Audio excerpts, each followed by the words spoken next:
इन्हें देखिए, ये है इलॉन मस्क की बेटी। आज ये 20 साल की है। करीब 2 साल पहले जैसे ही 18 साल की हुई थी, इन्होंने कोर्ट में पिटीशन डाल दी और कहा कि मैं अपने पिता से किसी भी तरीके का रिलेशन नहीं रखना चाहता। बहुत से अमीर लोगों की, सेलिब्रिटीज की जिंदगियां इतनी ही मिजरेबल हैं दोस्तों। पैसों से आप घर खरीद सकते हो, लेकिन परिवार नहीं। 49% बिलियनियर्स की शादी का अंजाम होता है तलाक। They shouldn't want to be you. I'm not sure I want to be me. असली में अगर आपको कुछ खरीदने की जरूरत है तो वो है सेल्फ इमेज, लेकिन उसे पैसों से खरीदा नहीं जा सकता। मरते वक्त एक भी इंसान ने ये अफसोस नहीं जताया कि काश उन्होंने ज्यादा पैसे कमाए हो। इससे आपको पैसों की असली वर्थ पता चल जानी चाहिए। नमस्कार दोस्तों, पैसे के बारे में अक्सर कहा जाता है पैसा आपको बिस्तर खरीद कर दे सकता है, लेकिन नींद नहीं। पैसा आपको घड़ी खरीद कर दे सकता है, लेकिन समय नहीं।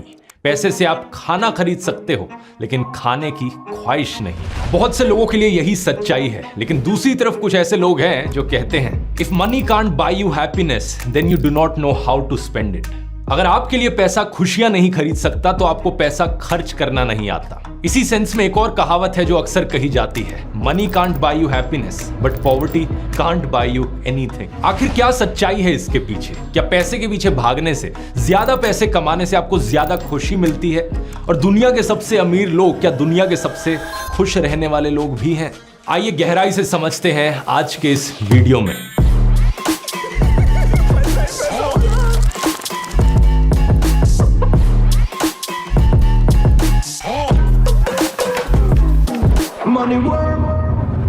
एक बड़ी फेमस कहानी है यहाँ पर दोस्तों, बिजनेसमैन और मछुआरे की, जो मैं आपको सुनाना चाहूंगा। एक दिन एक बहुत ही सुंदर बीच पर एक मछुआरा फिशिंग कर रहा था। ये आराम से लेटकर समुद्र और साफ हवा का मजा ले रहा था, और जो इसकी फिशिंग रॉड थी वो इसने साइड में मिट्टी में गाड़ रखी थी कि तभी एक बिजनेसमैन इसके पास से गुजर कर जाता है और इसे लेटा हुआ देखता है। वो इसे कहता है, अरे भाई, अगर ऐसे ही लेटे रहोगे तो ज्यादा मछलियां नहीं पकड़ पाओगे। ज्यादा मछलियां पकड़नी है तो थोड़ी मेहनत करो। वो फिशरमैन उसकी तरफ देखता है और बोलता है, तो आप ही बताओ क्या करूं भाई? बिजनेसमैन कहता है, ऐसा करो, एक बड़ा सा नेट खरीदो, क्योंकि एक फिशिंग रॉड से तो एक बारी में एक ही मछली पकड़ पाओगे, लेकिन अगर बड़ा सा नेट होगा तो ढेर सारी मछलियां एक बारी में पकड़ पाओगे। वो मछुआरा कहता है, लेकिन इतनी सारी मछलियों का मैं करूंगा क्या? बिजनेसमैन जवाब देता है, ऑब्वियसली उन मछलियों को मार्केट में जाकर बेचना, पैसे मिलेंगे। मछुआरा कहता है, फिर क्या? उन पैसों से मैं क्या करूं? बिजनेसमैन कहता है, उन पैसों से एक बड़ी बोट खरीद लेना, जिसमें और भी बहुत सारे नेट्स लगे होंगे, और भी मछलियां पकड़ पाओगे तुम, उसके बाद और भी पैसे कमा पाओगे। लेकिन मछुआरा कहता है, लेकिन उस और पैसे का फिर मैं करूंगा क्या? ये सुनकर बिजनेसमैन थोड़ा इरिटेट होने लग जाता है। क्या मतलब क्या करूंगा? उन पैसे से एम्प्लॉयज को हायर करना, वो एम्प्लॉयज और मछलियां पकड़ पाएंगे, और पैसे कमा पाओगे और मछलियां बेचकर। मछुआरा एक बार फिर से कहता है, लेकिन फिर क्या? फिर क्या मतलब? इतने सारे पैसे के साथ जो करना चाहे करना, खाना खाना, पार्टी करना, या आराम से बीच पर बैठ के रिलैक्स करना जब तुम्हारा मन चाहे। तुम अपनी जिंदगी के बाकी सारे दिन इस बीच पर रिलैक्स करके बिता सकते हो फिर आराम से। मछुआरा कहता है, भाई मैं अभी क्या कर रहा हूं? अभी भी तो मैं वही चीज कर रहा हूं। क्या ये कहानी सेंस बनाती है दोस्तों? सोच कर देखो जरा। अगर उस बिजनेसमैन ने ये ना कहा होता कि तुम आराम से लेटकर बीच पर रिलैक्स कर सकते हो पैसे कमाने के बाद, तो उस मछुआरे के पास कोई पंच लाइन ही ना रह जाती। क्या होता अगर वो बिजनेसमैन कहता कि तुम इतने सारे पैसे कमाने के बाद दुनिया की सबसे महंगी वाइन पी सकते हो? मछुआरा क्या जवाब देता? हो सकता है वो जवाब देता कि मैं तो शराब पीता ही नहीं हूं। लेकिन फिर अगर वो बिजनेसमैन कहता कि इतने सारे पैसे कमाने के बाद तुम महंगे महंगे कपड़े खरीद सकते हो, लेकिन इसका जवाब भी मछुआरा बड़ी आसानी से दे सकता है कि मुझे तो महंगे महंगे कपड़े खरीदने की जरूरत नहीं, मैं अपनी टी शर्ट में ही खुश हूं। लेकिन अगर उस बिजनेसमैन ने कहा होता कि इतने सारे पैसे इकट्ठे करके तुम एक 5 स्टार होटल में जाकर रह सकते हो और वहां का बढ़िया खाना खा सकते हो, आप शायद सोचोगे इसका क्या जवाब होगा मछुआरे के पास। लेकिन जवाब हर चीज का हो सकता है। मछुआरा कह सकता है कि 5 स्टार होटल के बंद कमरे में बैठकर क्या करना मुझे, असली मजा तो यहाँ नेचर में है। साफ सुहानी हवा यहाँ पेड़ों के बीच समुद्र में, मैं जो अपने हाथ से पकड़ी हुई मछली खुद से पकाऊंगा, ये किसी भी 5 स्टार होटल के खाने से ज्यादा टेस्टी होगी। तो बात समझ रहे हो दोस्तों? इस कहानी में कुछ सेंस तो जरूर है। हम अपने आसपास ऐसे कितने लोगों को देखते हैं जो महंगे कपड़े नहीं पहनते, 5 स्टार होटलों में खाना नहीं खाते, ज्यादा पैसे नहीं कमाते, लेकिन फिर भी वो अपनी जिंदगी में खुश हैं, सेटिस्फाइड हैं। लेकिन दूसरी तरफ इसकी उल्टी बात भी सच है। कितने सारे ऐसे अमीर करोड़पति लोग हैं जो खुश नहीं है अपनी जिंदगी में। फॉर एग्जाम्पल इलॉन मस्क का एग्जाम्पल देख लीजिए, दुनिया के सबसे अमीर आदमी। जुलाई 2017 का इनका ये ट्वीट है, the reality is great highs, terrible lows and unrelenting stress. Don't think people want to hear about the last two. सच्चाई यही है, कभी ऊंची उड़ान, कभी गहरी खाई तो कभी बहुत अधिक तनाव।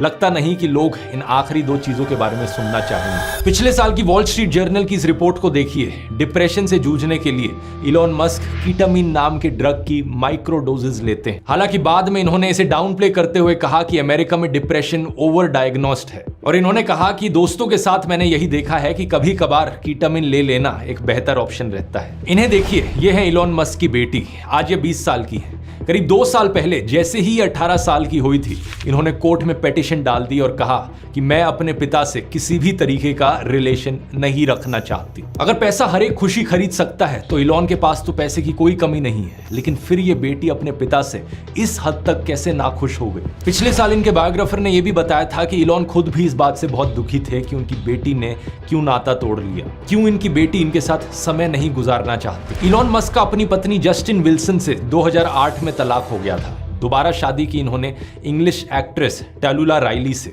उनसे भी शादी के 2 साल बाद डिवोर्स हो गया। फिर कनेडियन म्यूजिशियन ग्राइम्स के साथ रिलेशनशिप चला, लेकिन 3 साल बाद वहां भी सेपरेशन हो गया। इसके अलावा उनके 3-4 अफेयर्स की चर्चा रही है, लेकिन वहां भी बात नहीं बनी। पिछले साल एक इनसाइडर की रिपोर्ट के मुताबिक फिलहाल इलॉन मस्क अकेले हैं। इन सभी औरतों को दुनिया के सबसे अमीर आदमी से खुशी क्यों नहीं मिली? आपको शायद लगे कि इलॉन मस्क का केस एक आइसोलेटेड एग्जाम्पल है, लेकिन ऐसा नहीं है। वो इकलौते बिलियनियर नहीं है इस मामले में। दुनिया के सेकंड रिचेस्ट आदमी है बेर्नार्ड आर्नोल्ड, उनका भी तलाक हुआ है। 3rd नंबर पर है जेफ बेजोस, उनका भी तलाक हुआ है। इसके अलावा Larry Ellison, Bill Gates, Sergey Brin, दुनिया के टॉप 10 अमीर लोगों में से 6 लोगों का डिवोर्स हो रखा है। फोर्ब्स मैगजीन ने अमेरिका के सभी बिलियनियर्स की स्टडी करी और पाया कि 49% बिलियनियर्स की शादी का अंजाम होता है तलाक, यानी कि हर दूसरा बिलियनियर एक डिवोर्सी है। अब वैसे अमेरिका में ओवरऑल डिवोर्स रेट भी काफी हाई है, 42% के अराउंड है, लेकिन बात यह है कि बिलियनियर्स के पास तो पैसे की कोई कमी नहीं है, उसके बाद भी कैसे डिवोर्स हो जाता है, ये देखकर फिर से वही बात याद आती है। पैसों से आप घर खरीद सकते हो, लेकिन परिवार नहीं। इतने अमीर होने के बाद भी 2 भाई आपस में लड़ रहे होते हैं। किस चीज पर? पैसे के नाम पर। पहले से अरबों रुपए हैं, लेकिन उतने से भी खुश नहीं है, अभी और चाहिए, और ज्यादा चाहिए, और उसको लेकर लड़ते हैं। लिकर बैरन और वेव सिनेमास के मालिक पोंटी चड्डा और उनके भाई ने एक दूसरे को आपसी फायरिंग में मार दिया था। अंबानी भाइयों की लड़ाई के बारे में तो आपने सुना ही होगा, कई साल तक उनके अलग अलग कोर्ट केस चलते रहे। दोनों भाइयों ने पब्लिक में एक दूसरे के खिलाफ स्टेटमेंट्स दी। बात इस कदर बिगड़ गई थी कि 2009 में उस समय के फाइनेंस मिनिस्टर प्रणब मुखर्जी को रिक्वेस्ट करनी पड़ी कि तुम लोगों का कॉर्पोरेट डिस्प्यूट पूरे देश के लिए मनोरंजन बन गया है, प्लीज इसे प्राइवेटली सुलझाओ, इसका असर मार्केट्स पर पड़ रहा है। सोशल मीडिया पर और हमारे समाज में कई सारे ऐसे लोग हैं जो इन अरबपतियों को इंस्पिरेशन की तरह देखते हैं, रोल मॉडल की तरह देखते हैं और इनके जैसा बनना चाहते हैं। लेकिन आज से 3 साल पहले इलॉन मस्क से जब पूछा गया कि इनके जैसा कैसे बना जा सकता है, तो ये देखिए इनका क्या जवाब था। If you have an advice to them, young people globally who want to be like Elon Musk, what's your advice to them? They shouldn't want to be You? I think it sounds better than it is. I'm not sure I want to be me. इन्होंने सवाल उठाया कि कोई इनके जैसा क्यों बनना चाहेगा, ये खुद भी अपने जैसा नहीं बनना चाहेंगे। बहुत से अमीर लोगों की, सेलिब्रिटीज की जिंदगियां इतनी ही मिजरेबल हैं दोस्तों। 2021 के इस आर्टिकल को देखिए। I am a therapist to the super rich, they are as miserable as Succession makes out. ये एक टीवी शो को रेफरेंस कर रहे हैं, लेकिन यहाँ पर इनका कहना है कि ज्यादातर बिलियनियर्स जिनके साथ इन्होंने काम किया है वो शेम, गिल्ट और फियर से स्ट्रगल करते हैं। उन्हें ट्रस्ट इश्यूज होते हैं, वो हर किसी को शक की नजर से देखते हैं, जिसकी वजह से उनकी खुद की जिंदगी और स्ट्रेसफुल और मिजरेबल बन जाती है। कुछ सेलिब्रिटीज इतने डिप्रेस्ड हो जाते हैं कि वो आत्महत्या भी कर बैठते हैं। प्रत्युषा बैनर्जी, जो एक हाउस होल्ड नेम बनी बालिका वधू टीवी सीरियल में लीड रोल प्ले कर एक दिन हमें अचानक से पता चलता है कि वो अब इस दुनिया में नहीं रही। हॉलीवुड एक्टर रॉबिन विलियम्स, जो एक रिनाउंड स्टैंड अप कॉमेडियन भी थे, लोगों को हंसाने का काम करते थे, लेकिन उनके हंसते हुए चेहरे के पीछे दुख और निराशा छिपी थी। Kurt Cobain, rock band nirvana के लीड सिंगर, 27 साल की उम्र पर इन्होंने आत्महत्या करी जब ये अपने करियर के टॉप पर थे। इनमें से किसी भी इंसान के पास पैसे की कमी नहीं थी, लेकिन ये पैसा इन्हें खुशी नहीं दे सका। कुछ और भी फेमस नाम हैं जो ज्यादा लकी रहे हैं डिप्रेशन से बचकर निकलने में। पिछले साल मार्च के महीने में कपिल शर्मा ने रिवील किया कि वो डिप्रेस थे, उन्हें आत्महत्या का ख्याल आता था। अपनी फिल्म ज़ुगैटो को प्रमोट करते वक्त उन्होंने बताया कि कैसे डिप्रेशन फेज से वो सीखे हैं जिंदगी में छोटी से छोटी चीजों को एंजॉय करना। एक और फेमस नाम है यहाँ पर दीपिका पादुकोण, इंडिया की one of the most successful actresses. ये भी डिप्रेशन से सफर करी है, लेकिन अच्छी चीज ये कि ये काफी ओपन रही है इसके बारे में और मेंटल हेल्थ अवेयरनेस को लेकर कई इनिशिएटिव्स भी इन्होंने प्रमोट किए हैं। इसके अलावा कई ऐसे भी लोग हैं जो डिप्रेस जरूर ना हो अपनी जिंदगी से, लेकिन उनके एक्शंस को देखकर दिखता है कि वो डिससैटिस्फाइड जरूर है अपनी लाइफ से। ऐसे फिल्म एक्टर्स जिनकी फिल्मों ने हजारों करोड़ों रुपए कमाए हैं, लेकिन फिर भी और पैसे कमाने के लिए वो गुटखा पान मसाला की सरोगेट एड्स करते हैं। शाहरुख खान, अक्षय कुमार, अजय देवगन, रणवीर सिंह, अमिताभ बच्चन, वीरेंद्र सहवाग, सुनील गावस्कर, इनमें से कोई भी इंसान सोचकर देखो इनमें कितनी भूख है पैसों की कि अपनी सोशल रिस्पॉन्सिबिलिटी की सेंस, अपनी कॉन्शियंस को खत्म करने के लिए तैयार हो जाते हैं कुछ और पैसे कमाने के लिए। मतलब हजारों करोड़ रुपए भी अगर इन्हें सेटिस्फैक्शन नहीं दे सके तो क्या ये 10-20 करोड़ रुपए जो पान मसालों को प्रमोट करके एक्स्ट्रा कमाएंगे, क्या उससे इन्हें सेटिस्फैक्शन कभी भी मिलेगी? मुझे नहीं लगता मिलेगी। इसलिए जरूरी है दोस्तों अपनी लाइफ में अपनी हैप्पीनेस और अपनी सेटिस्फैक्शन को ज्यादा प्रायोरिटी देना पैसों से। लेकिन अनफॉर्चुनेटली ज्यादातर लोग बिल्कुल भी ऐसा नहीं करते हैं। ज्यादातर लोग अंधाधुंध पैसों के पीछे भागते हैं। लाइफ का नंबर 1 गोल वो पैसे को बना देते हैं और उन्हें लगता है कि एक बार ये पैसे कमा लिए तो उसके बाद लाइफ में खुशी और सेटिस्फैक्शन सब मिल जाएगा, लेकिन ऐसा होता नहीं है। इसी चीज की डिटेल में बात मैंने अपने इस कोर्स में करी है दोस्तों। ये सिर्फ एक टाइम मैनेजमेंट कोर्स नहीं है, ये एक हैप्पीनेस कोर्स भी है, क्योंकि इसमें मैं आपको स्टेप बाय स्टेप सिखाता हूं कैसे आप अपनी लाइफ में अपने गोल्स अचीव करने के साथ साथ अपनी प्रोडक्टिविटी मैक्सिमाइज करने के साथ साथ अपनी लाइफ में सेटिस्फैक्शन को भी मैक्सिमाइज कर सकते हो। 4 चैप्टर्स हैं इसमें। पहला चैप्टर हैप्पीनेस पर फोकस करता है, कैसी जिंदगी आप जीना चाहते हो, कौन से गोल्स आप अचीव करना चाहते हो। फिर सेकंड चैप्टर में मैं आपको टाइम मैनेजमेंट की वो टेक्निक्स सिखाता हूं जो साइंटिफिकली प्रूवन है और एक्चुअली में इफेक्टिव है। थर्ड चैप्टर प्रोडक्टिविटी पर फोकस करता है, वो स्ट्रेटजीज जो मैं खुद अपनी जिंदगी में अप्लाई करता हूं जिसकी वजह से मैं अपनी एफिशिएंसी ऑलमोस्ट 10 गुना तक बढ़ा पाता हूं कई कामों में। और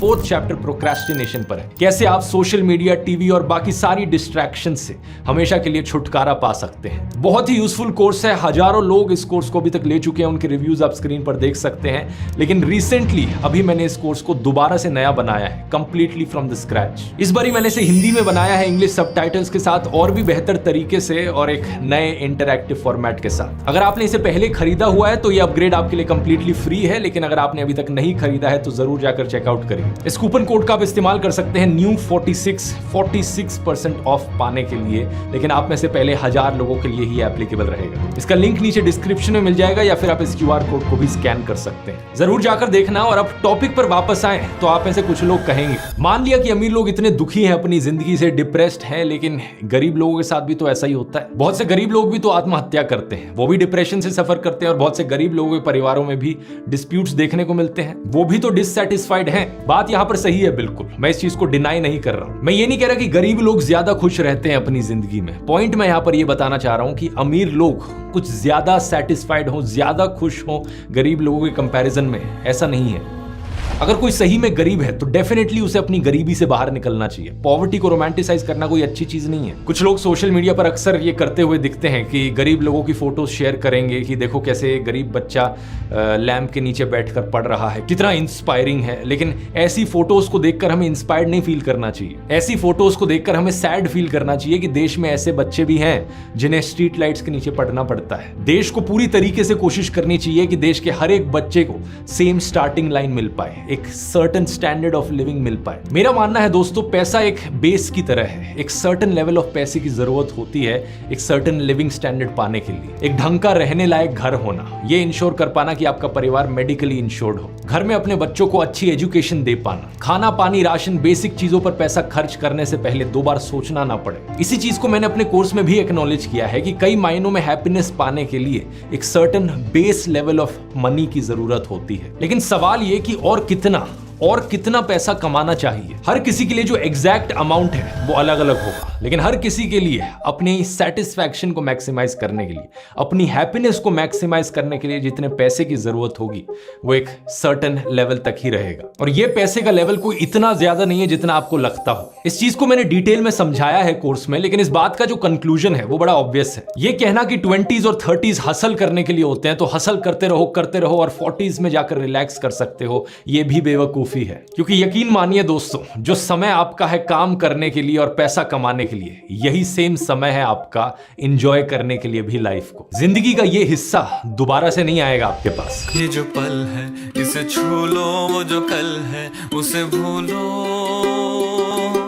कई लोगों का माइंडसेट ऐसा रहता है कि अभी मेरे पास 5 लाख रुपए की गाड़ी है, उसके बाद मुझे एक स्कॉर्पियो खरीदनी है, उसके बाद मैं एक मर्सिडीज खरीदूंगा। असली में अगर आपको कुछ खरीदने की जरूरत है तो वो है सेल्फ इमेज, लेकिन उसे पैसों से खरीदा नहीं जा सकता। सेल्फ इमेज आपको अपनी इतनी इंप्रूव करनी है कि कभी आपको कोई मर्सिडीज खरीदने की जरूरत ना पड़े कुछ साबित करने के लिए। सोशल मीडिया की इस शो ऑफ दुनिया से बाहर निकल कर देखो, जैसी जिंदगी आपको दिखती है लोगों की सोशल मीडिया पर, अक्सर उनकी जिंदगी वैसी होती नहीं है। ये सारे अमीर लोग, सेलिब्रिटीज, हंसते हुए चेहरे जो आपको इंस्टाग्राम पर स्क्रॉल करते हुए दिखते हैं, इनके पीछे की असलियत अक्सर कुछ और ही होती है। सोशल मीडिया पर शो ऑफ करके दूसरों को जलाना और दूसरों से जलना, इस सर्कल से बाहर निकलना जरूरी है। क्योंकि यही कल्चर है जो पैसे के पीछे इस भाग दौड़ को प्रमोट करता है। किसी के पास आपने वो घड़ी देख ली, अरे वो घड़ी मुझे भी खरीदनी है, चलो काम पर लग जाता हूं, मेहनत करूंगा। अरे वो गाड़ी देखो सोशल मीडिया पर, मैं भी वो गाड़ी खरीदना चाहता हूं, चलो काम पर लग जाता हूं, मेहनत करूंगा, पैसे कमाऊंगा। ये प्रॉब्लम और भी ज्यादा बढ़ जाती है जब कुछ मोटिवेशनल गुरुज और बिलियनियर्स इस चीज को बढ़ावा देते हैं। यूट्यूब पर एक ऐड कई बार देखने को मिलती है कि आप करोड़पति क्यों नहीं बने हो अभी तक। If you're about 30 and not making 1 crore,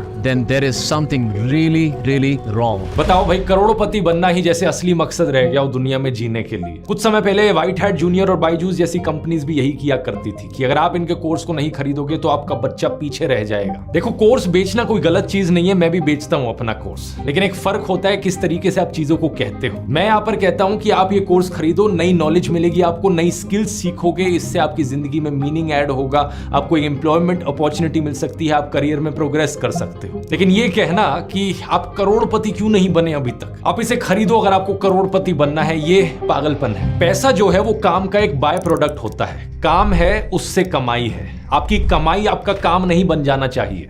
ऐसे लोगों का एक और जुमला रहता है, retire early at the age of 45। बताओ, अब रिटायर करके 45 की उम्र पर उसके आगे आप क्या करोगे? बाकी की अपनी जिंदगी क्या सिर्फ माइंडलेस कंजम्पशन में बिता दोगे? क्या आपने कर्म योग के बारे में सुना है? हिंदू फिलॉसफी की one of the core principles. इसके अलावा होता है ज्ञान योग, आपके अंदर जो डिजायर है नई चीजें सीखने की, नई चीजें जानने की। और फिर होता है भक्ति योग। पैसे को यहाँ पर टॉप मोस्ट गोल किसी भी हालत में नहीं बनाना चाहिए। पैसा कमाना आपकी जिंदगी का सिर्फ और सिर्फ इकलौता गोल नहीं होना चाहिए। ये मोटिवेशनल गुरुज आपको इलॉन मस्क और मुकेश अंबानी के चेहरे दिखाकर बार बार यही चीज करवाने की कोशिश करते हैं कि आप अगले इलॉन मस्क बन जाओगे, आप अगले मुकेश अंबानी बन सकते हो। मानो जैसे कोई भी scientist, teacher, doctor, dentist, architect, sociologist, anthropologist, historian कुछ भी नहीं बनना चाहता। हर कोई बस एक मनी मिंटिंग बिजनेसमैन बनना चाहता है। ये लोग रियलाइज नहीं करते कि इलॉन मस्क और मुकेश अंबानी जैसे लोग एक्चुअली में कुछ लोगों को देखकर जलते होंगे। ऐसे लोग जो अपनी जिंदगी में उनसे ज्यादा सेटिस्फाइड हैं, उनसे ज्यादा खुश हैं। देखो, जिंदगी में मोड़ आया था टू चूज टाइम और money and I thought Mukesh Ambani को मैं पैसे में तो नहीं हरा सकता, उसमें थोड़ा सा आगे निकल गया वो। और ऐसी जिंदगी का क्या ही फायदा जो मुकेश से हार गया। I just change the game man, chose time. अब आओ मुकेश, मेरी गेम में। अब मैं बैठा होता हूँ Monday morning listening to Radiohead for 4 hours and I just wonder अभी मुकेश क्या कर रहा होगा। मंडे मॉर्निंग मीटिंग में बैठा होगा, लूजर, आई वन। ये सिर्फ एक जोक नहीं है, इस कॉमेडी के पीछे एक असलियत है। एक ऑस्ट्रेलियन नर्स की डायरी ने इसी पैसे और टाइम के कंपैरिजन को साबित किया। इनका नाम है ब्रॉनी वेयर। ये पैलिएटिव केयर में काम कर रही थी टर्मिनली इल पेशेंट्स के साथ, यानी कि ऐसे लोग जो किसी ना किसी बीमारी की वजह से जल्द ही मरने वाले हों। इन्होंने उनसे पूछा कि आपकी जिंदगी में सबसे बड़े रिग्रेट्स क्या रहे हैं। इन्होंने इन ऑब्जर्वेशंस पर अपनी एक पूरी किताब लिखी, the top 5 regrets of the dying. कौन सी वो 5 चीजें थी जिनको लेकर सबसे ज्यादा अफसोस जताते हैं लोग जब वो मरने वाले होते हैं? पहला, I wish I had the courage to live a life true to myself, not the life others expected of me. काश मैं एक ऐसी जिंदगी जिया होता जो मैं खुद से जीना चाहता था, वो जिंदगी नहीं जो औरों की ख्वाहिशों पर टिकी थी। दूसरा regret, I wish I hadn't worked so hard. काश मैं इतना ज्यादा काम, करियर और पैसे पर फोकस ना होता। काश मैंने अपने परिवार के साथ ज्यादा समय बिताया होता। तीसरा, I wish I had the courage to express my feelings. काश मेरे पास करेज होती अपनी असली फीलिंग्स जताने की। चौथा, आई wish I had stayed in touch with my friends. काश मैं अपने दोस्तों के साथ टच में रहा होता। और पांचवा, आई wish I had let my self be happier. काश मैंने खुद को इजाजत दी होती ज्यादा खुश रहने की।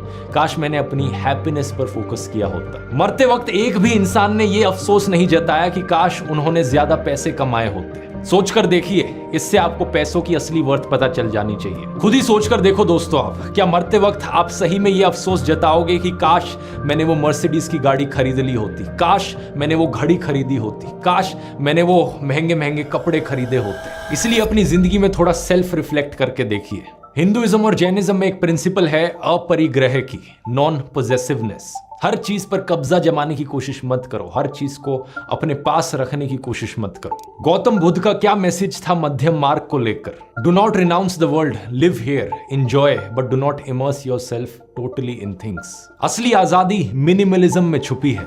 जितने ज्यादा पैसे आप कमाओगे, जितनी ज्यादा चीजें आप ओन करोगे, उतनी ही ज्यादा मेंटेनेंस की भी जरूरत पड़ेगी उन्हें। बहुत से लोग अक्सर इस पैसों की भागदौड़ में अपनी लाइफस्टाइल का ही एक स्लेव बन जाते हैं। जो भी चीज आप आज खरीदते हो एक्साइटमेंट में आकर, कल वो चीज पुरानी हो जाएगी और आप अपना इंटरेस्ट लूज कर दोगे, फिर आप कुछ और खरीदना चाहोगे और ऐसे शुरू हो जाती है एक परपेचुअल साइकिल खरीदने की और कंज्यूम करने की, और खरीदना और कंज्यूम करना, लेकिन परमानेंट हैप्पीनेस कहीं नहीं मिल पाती। असली हैप्पीनेस कहीं और छुपी है।